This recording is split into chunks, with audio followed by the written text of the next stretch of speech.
Hello and welcome to the next episode of Release the Adventure, an adventure podcast from everything from mountain biking to fishing to hiking, kayaking, and more. Today we're going to be on episode 4 talking about a lot of stuff. This is kind of a relax fit episode. This is a solo ride, is what I'm going to be calling it, because it's just me today. It's just Shawn, your host. There isn't Brad today, unfortunately. We are having a little bit of conflicts with our schedules because both of our jobs are under essential status right now, and there's just a little bit of weirdness going on with that. So, unfortunately, we both couldn't be live today and do our proper pod, but that's alright because the show must go on. We will be sending this out on Thursday. That is April 9th, everybody. April 9th, this pod is going to come out. So, hello in the future, April 9th. So, today I want to talk about some updates about some things that have been going on in the world. And then eventually I want to transition into some things that I want to talk about sustainable living a little bit because there's been a little bit more interest in sustainable living with everything going on.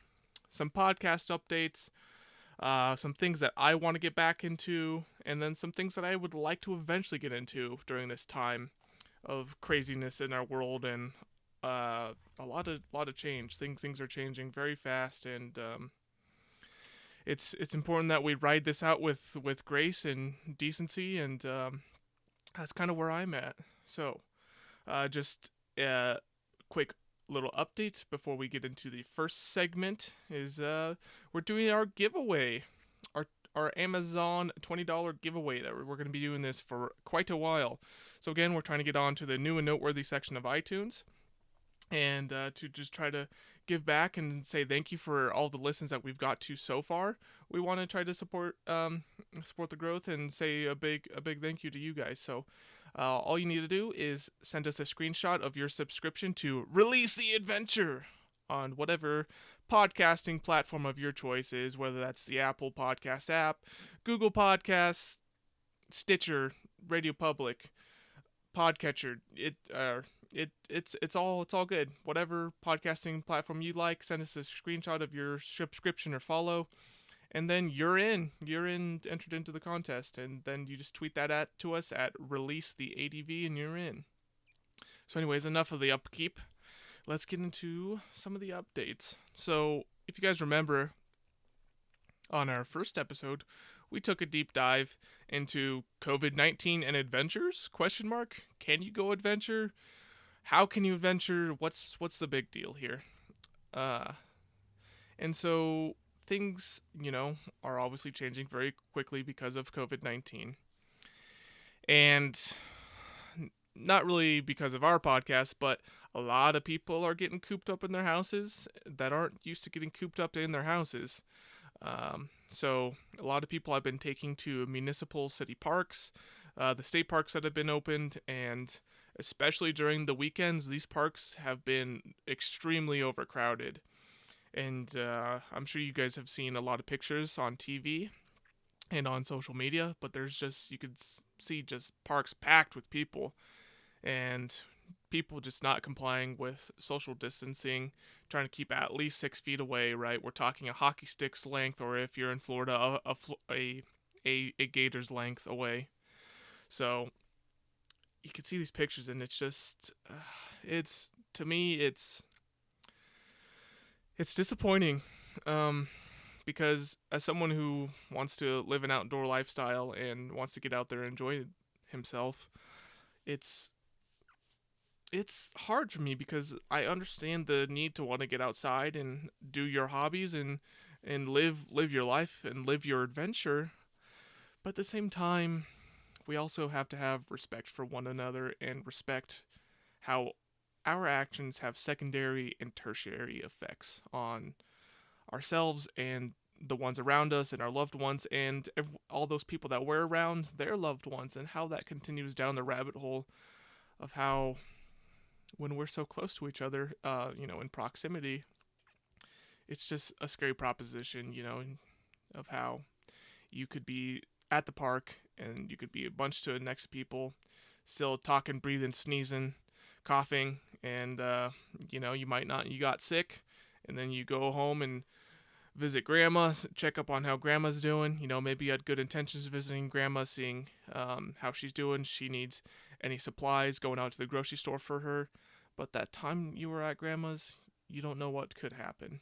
And we want to eliminate all of those worst case scenarios. And that's kind of where my head is at, is I want to make sure that my effects don't have secondary and tertiary reactions that are unforeseen in my life and who else that I could possibly be affecting. And so I would like to challenge everyone out there to keep trying to respect self isolation, self quarantine, social distancing rules, and just try to think about who else your actions have an effect on. And also with that is when you're going out to like the grocery store, try to only have one person. And if you can, one designated person, just the same person that always goes out to the grocery store. If you're in a position to be able to do so. If you're single, then that's obviously what you're going to be doing anyways. But if you have a family at home, don't be bringing the kids along to the grocery store. We've been hearing all these stories of how COVID isn't affecting children quite as much, but still, they could potentially still catch it and then pass it on to someone else, even though their symptoms would be very minute potentially. They could still pass it on. So, just try to go as an individual when you're going out and about to places for your essential needs, for your groceries and whatever else you may need. So, along with what's been going on with all that and the parks being overcrowded, the state governments have been seeing this. The wool isn't over their eyes, and so a lot of states are now shutting down municipal and state parks. And so, if you're thinking about going outside, I would advise you to look up your state's current orders and to see if your local municipal parks are closed, or if your state parks are closed. If you're thinking about going out and about and trying to get some fresh air, trying to get a hike or a bike ride in. And along with that, if you do have the option to go out and do those things in your state, I would still highly, highly recommend trail etiquette. And we're talking Super Saiyan levels of trail etiquette, right?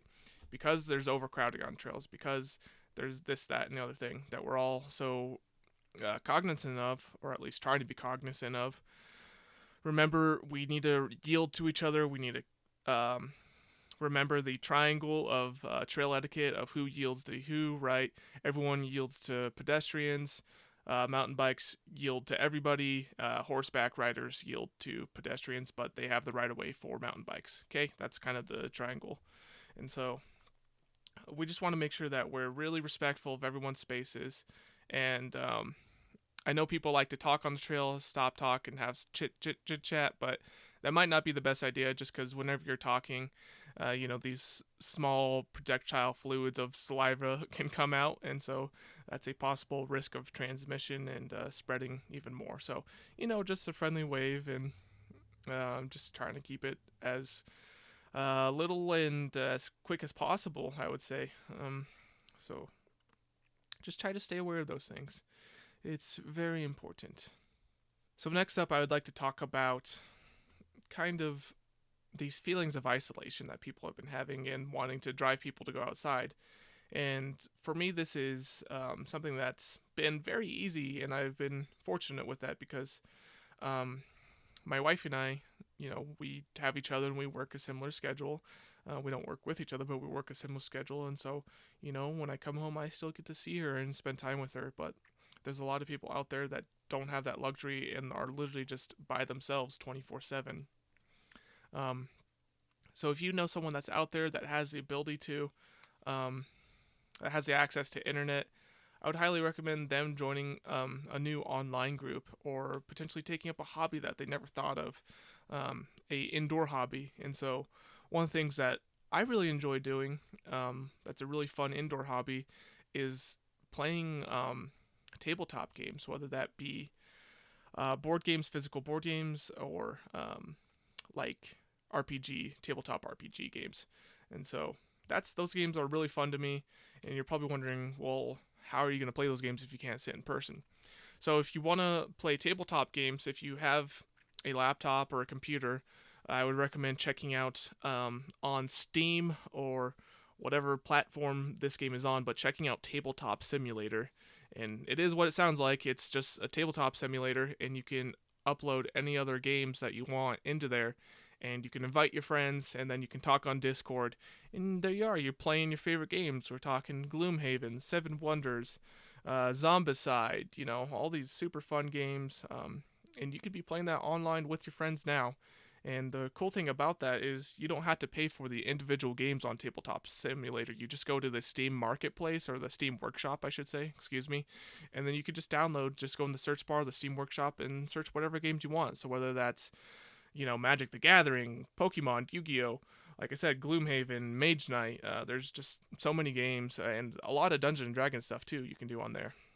And so that segues us into Dungeons and Dragons and other tabletop games such as The Expanse, Pathfinder, all kinds of things. The Savage World games. So how are you going to play those online, and why? So number one, for me, role playing games, it's about the role playing, and it's fun to get into a character, and it's fun to just let your inner actor out, right?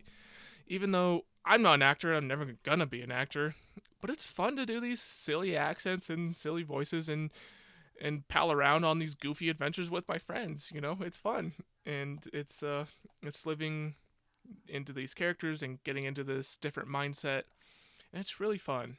You can get into these games online just the same way, either using Tabletop Simulator, like we already talked about, or you can use a platform called Roll20. It's a very powerful platform where you can do a lot of different stuff. And yeah, you can do everything that you need to do for any RPG game.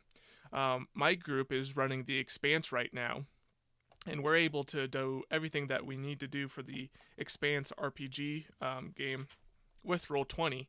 And so, obviously, for Dungeons and Dragons folks, you're 150% set. But the folks that like to pay Expanse, Pathfinder, Savage Worlds, Roll20 is a super great platform that could work for you and your friends too. So those are a couple ideas just off the top of my head that I've had great success with, that you could also find great success with, and mitigate those isolating feelings and trying to get back into touch with your friends a little bit. This might be a good opportunity to get back into touch with people that have, how do you say, kind of fallen by the wayside. Those relationships that have kind of gone to the side, and you haven't had the opportunity to cultivate and flourish. The people that you haven't been able to see for a month, 2 month, a year, whatever it may be. Maybe reach back out and get in touch with them. I think they'd be really happy to hear from you.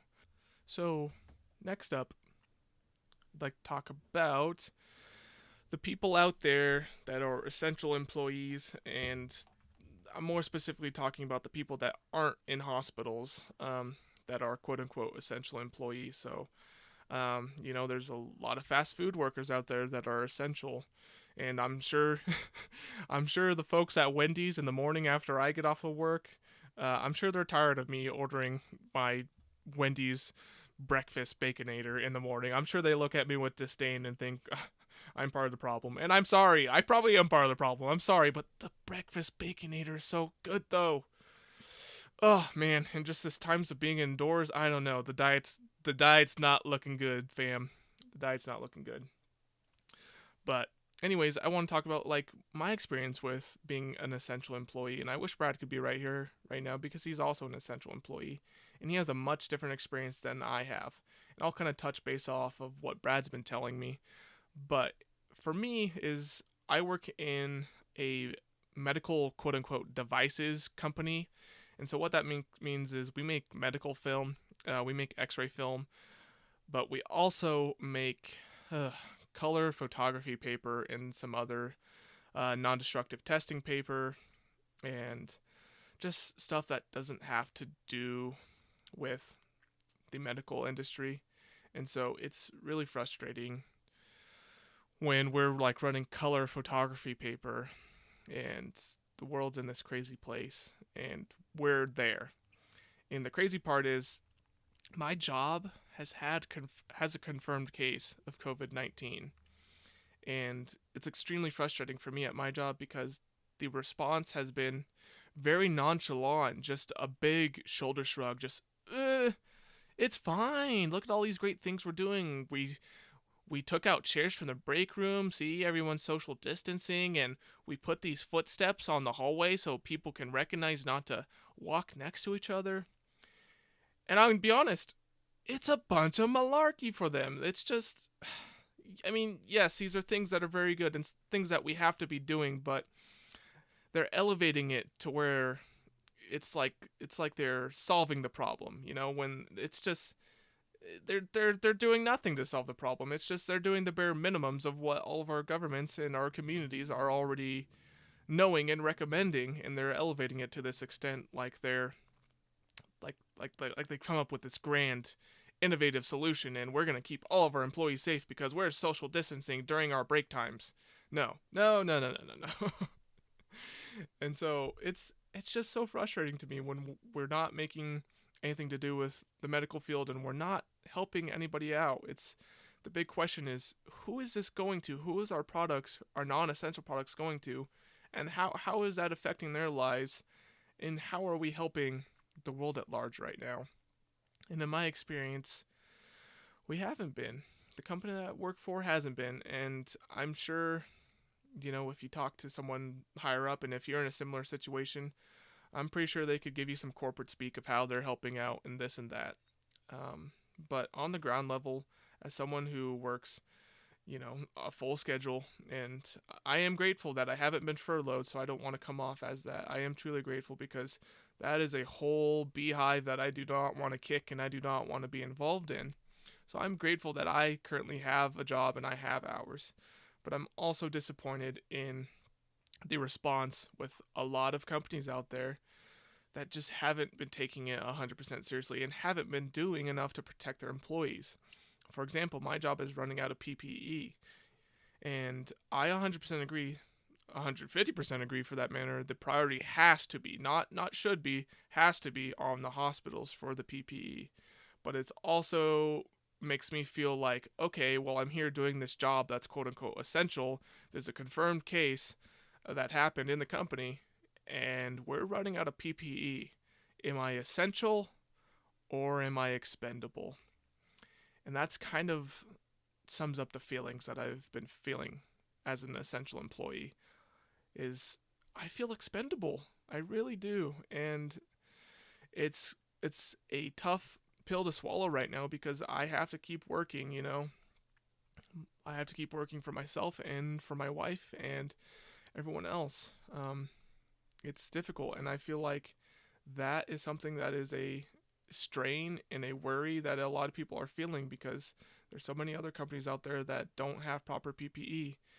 Just to go back to my my silly Wendy's example, the Wendy's employees, they're having to wear face masks and they're wearing gloves and this and that, and I think that's great. I think they should be doing that to protect themselves and protect others while they're on the job and for the customers that do show up. It's just a crazy world right now. I know everyone's kind of trying to do their part, and it's been, these companies, they're so used to their ways, it's hard for them to pivot and change directions to be making hand sanitizer, to be making face masks. So I really hope that more companies in the future are able to help get us out of this situation and do the right thing. And also, for the companies out there that have been making millions and millions of dollars of revenue, and I'm sorry, but if the people out there, the regular folk, we're supposed to have this perfect savings account, have 3 to 6 months emergency saved up, and we're supposed to be this perfect example, and the country is on the backs of the middle class. The country is built off the backs of the middle class, and yet these companies out there, like the airline industry, they're just asking for bailouts.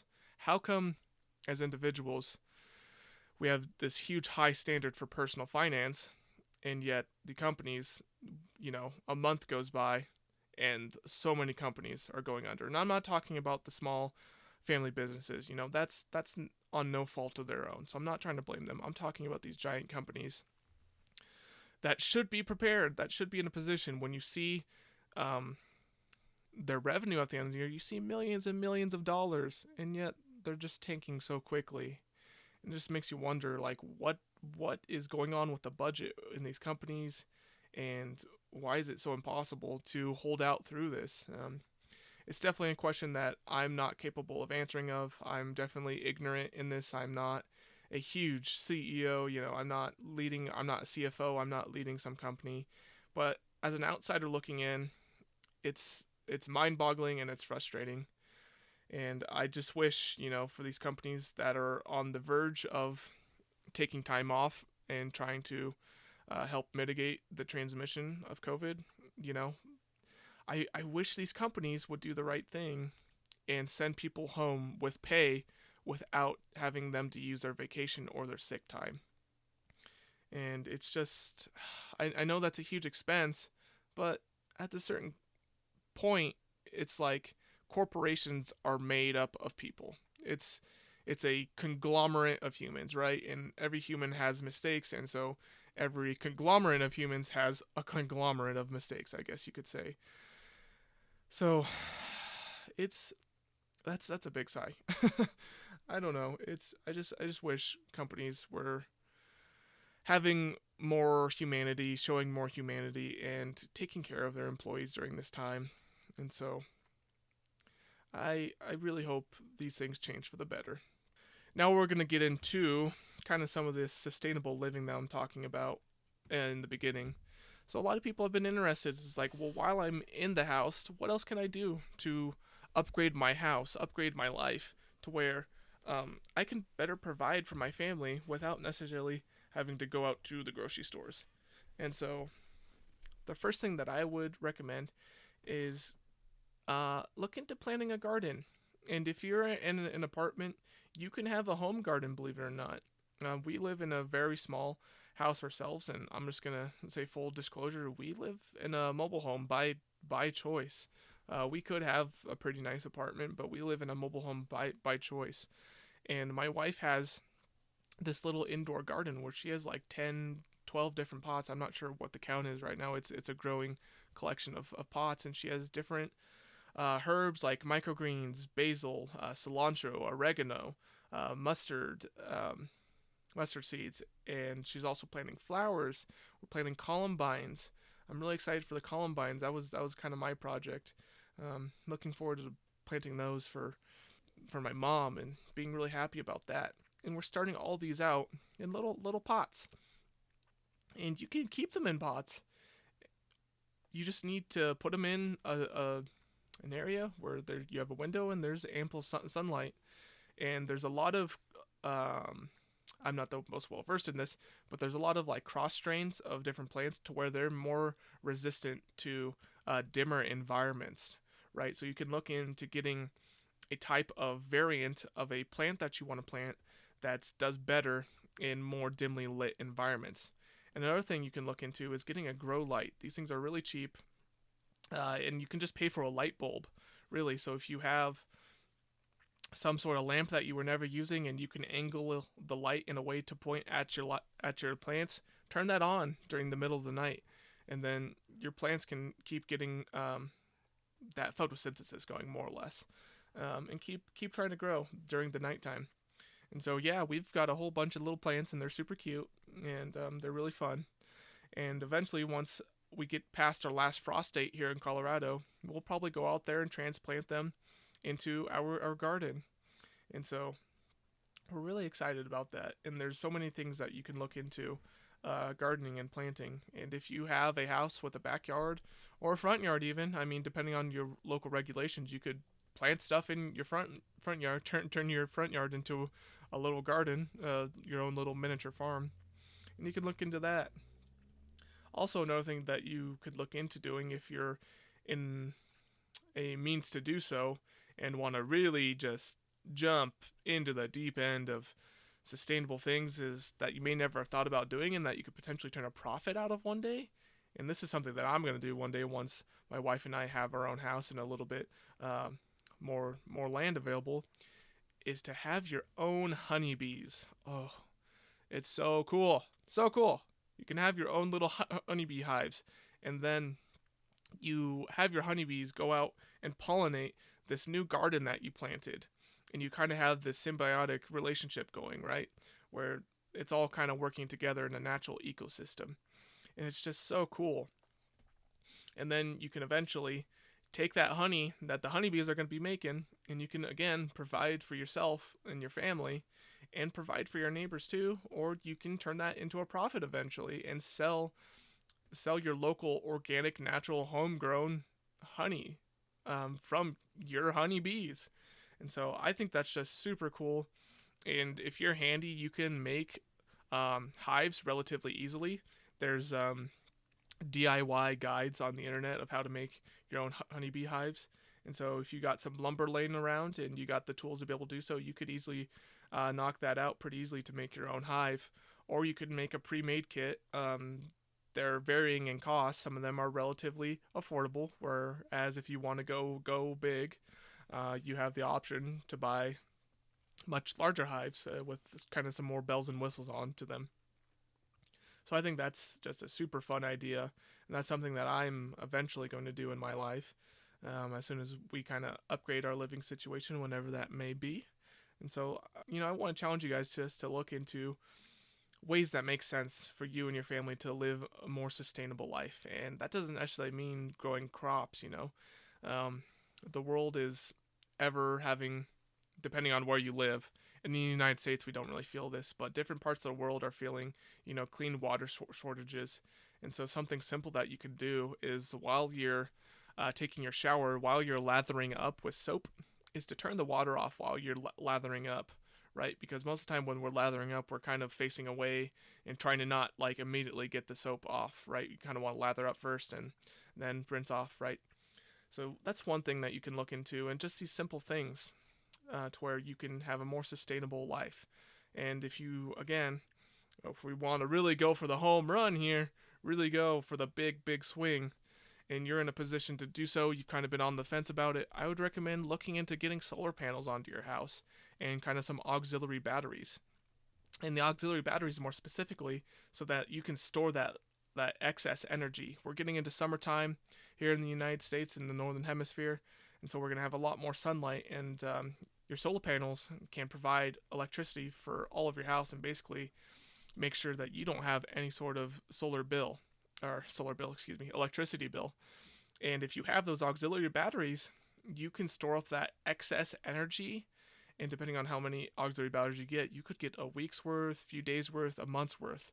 So then by the time, if you have a cloudy day, if you're kind of in Pacific Northwest and you're still getting rain, you can have that energy stored up and then have your house powered off of that week's worth of energy. And you can help take your house. I hate to use this because it's kind of a lot of people get nervous about this, but kind of pseudo off the grid a little bit. And by off the grid in this regard, I mean is off the energy grid. So then your house isn't taking up resources that could potentially be going to hospitals to run the really energy sucking machines that they need to at hospitals, such as like MRIs and stuff like that. So you can look into that. There's a lot of different ways that you can live a sustainable life, and I would just challenge you guys to look into ways that make sense for you and your family. So in our last segment of the podcast today, I want to talk about things that I want to get into and get started once the world is in a better place. No timeline here. Who really knows? Something that I want to get back into is playing hockey. So I haven't really talked about this much, but I've been teaching myself how to skate and play hockey since November of last year. Finally pulled the trigger, bought my first pair of skates, been slowly buying gear, finally got all my hockey gear, got the whole kit together, and I've been teaching myself how to play hockey. This has been like a boyhood dream of mine to play hockey. It's always been just such a fascinating thing for me, and I've just always loved it. And growing up, we grew up lower middle class, I would say, kind of mom and pop living paycheck to paycheck more or less, and so we never had the money for me to delve into a expensive sport like hockey. And so it was kind of always into soccer because my mom could afford, just one pair of cleats, and then I would just borrow balls, right? borrows soccer balls. So I'm finally living out this boyhood dream of finally getting into hockey, and it's just been so good. It's so good gliding around the ice, and when I'm out there during stick and puck time, and just practicing shots, even though I'm bad, I'm still a newbie. Just getting in there and slapping the puck around, doing slap shots. Oh man, it's a really positive way to vent any frustrations that are going on. And obviously this is going to be when things change and when things get back to normal. But man, I'm so excited for the hockey rinks to be opening up. But yeah, I'm just so stoked. I really want to get into a league, and I just want to finally get into some proper actions, some proper games. Been taking I was taking classes for just basic skating. Kind of graduated out of that, and then I got into hockey classes. So I want to take some more hockey classes, and I just want to get into more real game environments. So I'm super stoked about that. Next, what I eventually like to get into, for those of you that like to go camping and glamping, is I want to get a Tentsile hanging floating tree tent. So for those of you that have never seen these things, Tentsile is a brand of tent that you can hang from trees. And so they have these big giant ratchet straps, and you put this protective layer of like this soft carpet or whatever around the tree so it doesn't damage the tree when you're putting these ratchets around it. But you kind of put it in this triangular shape, and you can put it as high as you want. So you can put it 2 feet in there, 6 feet in there, 12 feet in there. You just have to have some kind of way of getting up a ladder. And you can put these tents in to the trees and just have this like Ewok village kind of vibe to it. And it's so cool. It's kind of delving into that awesome childish sensation of having a tree house. And it's just so cool. I'll put a link down in the show notes for you guys to look up the Tentsile trees.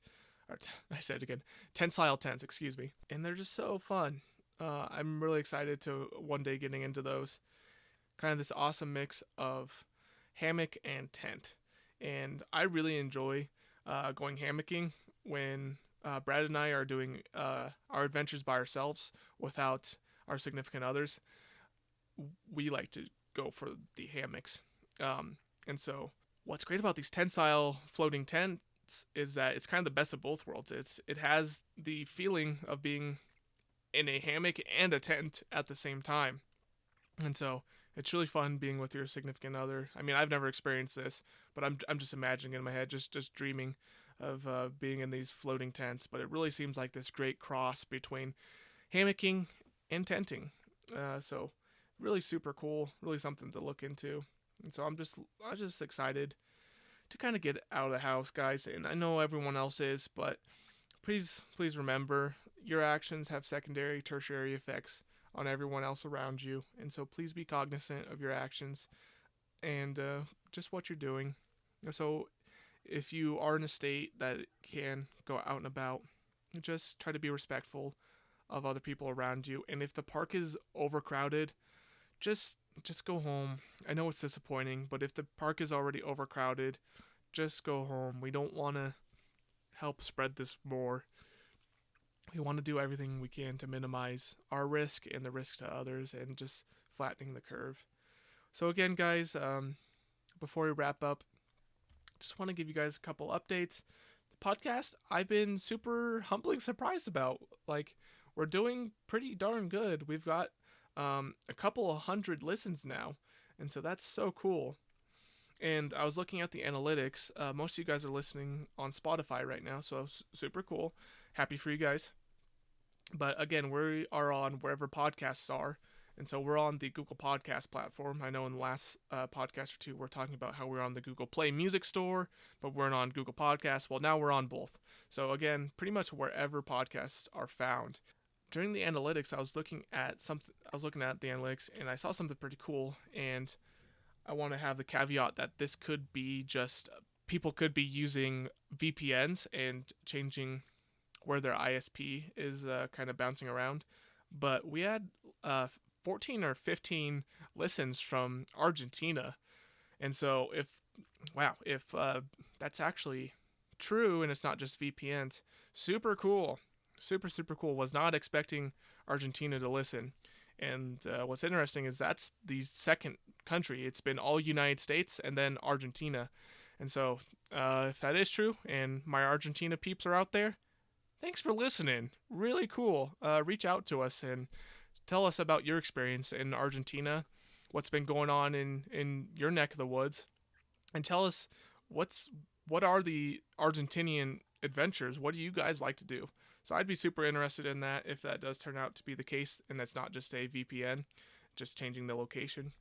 So yeah, again, guys, we're doing that hashtag giveaway, and we're giving away $20 Amazon gift cards and a bunch of them about once per week. And the first giveaway will be on April 10th.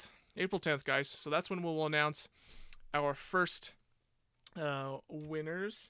You guys have a really good chance of winning. I'm just going to be honest. As of the recording today, today's April 7th, we haven't had anyone send us a screenshot. So, if, 2, 3 people, 4 people send in a screenshot, you've got a really good chance at winning a $20 Amazon gift card. And again, we're going to be doing this like every Friday for about 7 weeks. So, yeah, you have multiple shots at winning this. And yeah, we just want to give back and say thank you guys to listening. For our next episode, we should be back to our normal scheduled Brad and Shawn in the afternoon.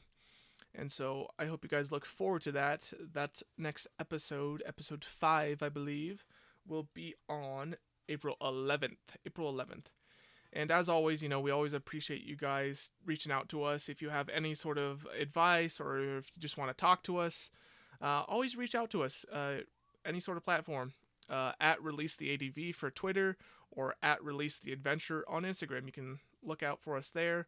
Or if you just want to email us and just talk to us, you can send us an email at releasetheadventure@gmail.com.